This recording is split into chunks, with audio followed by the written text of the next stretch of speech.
Thessalonica ko porpite bangin ubna inna nung tayo na to ba Yesu ang pagtindi lamin na anong tading to pa ang diin. Macedonia porpite bangina mite kung ahuna ong tingit siyang beka apeding ilawa ong tingit mai na ong hu sakun sina atum ding ahu nget masang ini ong tingit mai na apehedingin ahu ding na taupa ong lamin ang tuhin.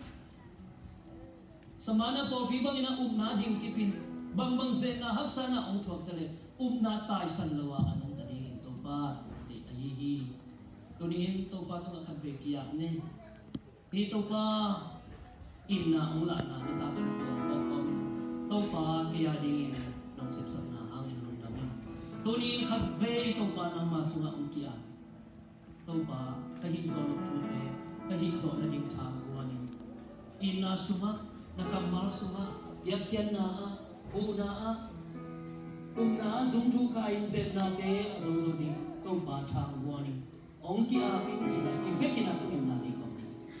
Oh haleluya haleluya haleluya. Ong dia to babusian to patulina. Nakamasa na din to patulite mo. Namai kamaswa to pawit tatlungkay na. Nakamasim na to bamsen lunggo na. Andu tuidu bangin duna lungsinte. Nisingin to pa anang manangkuanin na. Nagtaloy na to pamasiyan, Thessalonica, papokite bangin. Una, ina, lamit na, tagin na to palungkay. Macedonia, kamakto mite bangin na. Bawaw sa aksa mite, pantiwan mite. Awu apan piso di, to parang magpiso na tate. Inom na lusite, suguan o kiyakin na. Samana, papokite bangin. Umna di kipin, bambang sena, haksa na ang tuwag tali.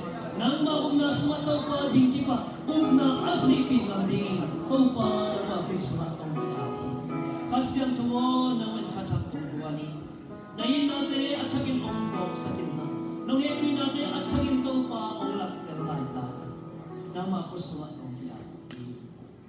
They should be so into many taupa siya, no?